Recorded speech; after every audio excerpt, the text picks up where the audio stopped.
direct de l'ICS, c'est le premier salon international de l'innovation et de la recherche. Ça se passe à Toulouse et donc c'est le 16 aujourd'hui, demain et après-demain, 17 et 18 septembre.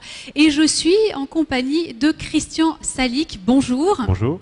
Alors vous travaillez à la direction technique chez Veolia. Veolia au Sud-Ouest. Alors, pouvez-vous, en introduction, nous dire ce que représente la recherche et l'innovation chez Veolia? Alors, Veolia, c'est déjà un grand groupe international, donc on a forcément des experts internationaux, 900, qui sont répartis sur 7 centres de recherche, regroupés dans une structure qu'on appelle Veolia Environnement, Recherche et Innovation. C'est 250 collaborations avec des universitaires, des industriels, c'est 250 pilotes d'installés et c'est plus de 2000 brevets déposés. Pouvez-vous nous présenter la nature justement de l'innovation que vous êtes venu présenter? Voilà, donc c'est un domaine assez particulier, puisque si on reprend un peu l'histoire de l'eau, en gros on a commencé par l'alimentation en eau potable, qui était quand même la priorité des priorités. Ensuite on est parti sur la collecte de ces eaux potables polluées dans l'habitat. Hein. C'est donc les réseaux d'eau usée et ensuite les stations d'épuration, toute la problématique de la protection de l'environnement. Et il y a une troisième eau en fait qui existe dans la ville, c'est l'eau pluviale. Et notre innovation, puisque cette eau pluviale n'a jamais été mise en avant dans les recherches, c'est là-dessus que nous avons porté notre intérêt et notre attention pour essayer de faire et d'apporter quelque chose de nouveau à cette eau pluviale. Grosso modo, jusqu'à présent, il ne s'est rien passé sur les eaux pluviales. En gros, toute la problématique était hygiéniste, c'est-à-dire faire en sorte que l'eau pluviale disparaisse le plus vite possible de la voirie, pour laisser bien sûr l'espace public libre aux voitures, aux piétons, pour que le commerce puisse avoir lieu. Et donc, toute la problématique a été de faire disparaître ces eaux en surface. Et ces eaux, bien sûr, étaient polluées de toute la pollution liée à la ville, et elles se retrouvaient naturellement dans le milieu naturel, sans traitement.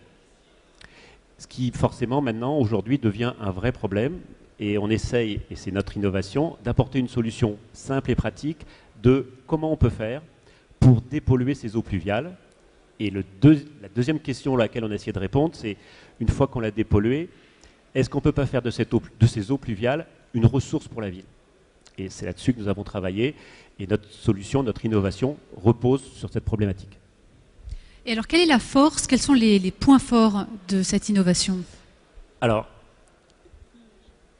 dans beaucoup de règlements de problèmes, les gens cherchent à trouver des solutions aval, c'est-à-dire le réseau d'eau usée et on met une station d'épuration à l'aval. Sur les eaux pluviales, comme il y a une multitude d'émissaires dans le milieu naturel, les rivières en particulier, comme exemple tout simple, sur Toulouse par exemple, il y a plus de 350 émissaires d'eau pluviale qui ramènent l'eau dans les différents cours d'eau de Toulouse, essentiellement la Garonne. Donc il est impossible d'aller construire 350 stations d'épuration en aval.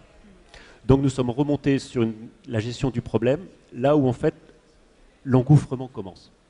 C'est-à-dire que les avaloirs, les bouches d'égout, sont les lieux où les eaux de la voirie disparaissent. Et c'est dans ces petits endroits, par exemple sur Toulouse, il y a plus de 10 000 avaloirs, que nous avons essayé de traiter le problème. Et notre solution, la force de notre solution, c'est de dépolluer l'eau au plus près de sa disparition, avant qu'elle rentre dans les tuyaux. Et donc on a fait des avaloirs qui ont la capacité à dépolluer les eaux pluviales. Et une fois qu'elles sont dépolluées, toute l'idée de base, c'est de les valoriser. En fait, l'idée, c'est de se dire que cette eau, qui était avant considérée comme un déchet, c'est-à-dire qu'on la remettait très vite dans un tuyau pour qu'on ne la voit plus. En fait, cette eau, c'était une ressource pour la ville. Et on est même sur un concept un peu plus fort, c'est-à-dire que non seulement elle va être revalorisée en ville, mais on veut qu'elle soit aussi la base d'une régénération de la ville nourricière. C'est-à-dire que cette eau, une fois dépolluée, peut très bien arroser par exemple des espaces verts, des jardins partagés. On peut verdir une ville à partir de cette ressource qui jusqu'à présent n'était jamais valorisée. Et on sait très bien qu'on ne pourra pas faire tout ça avec de l'eau potable. Aujourd'hui, c'est un produit rare, c'est un produit difficile à obtenir, c'est un produit coûteux. Et on essaye de transformer ce déchet en ressources et en ressources acceptables pour tous les usages qu'on a définis, qu'on essaye de définir actuellement avec cette nouvelle ressource.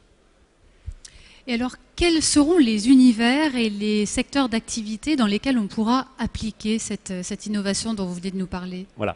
Alors en fait, nous, essentiellement, bien sûr, on travaille sur une problématique des pays développés, donc forcément avec des urbanismes élaborés, où il y a déjà le problème de l'eau potable et de l'assainissement classique qui a été réglé.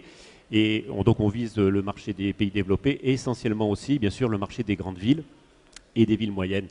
Le problème est moins pressant dans les petites collectivités.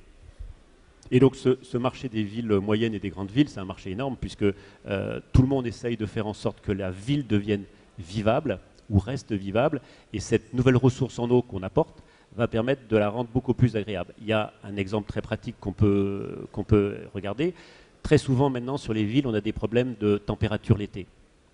Réchauffement climatique oblige, donc on peut avoir des problèmes d'îlots de chaleur.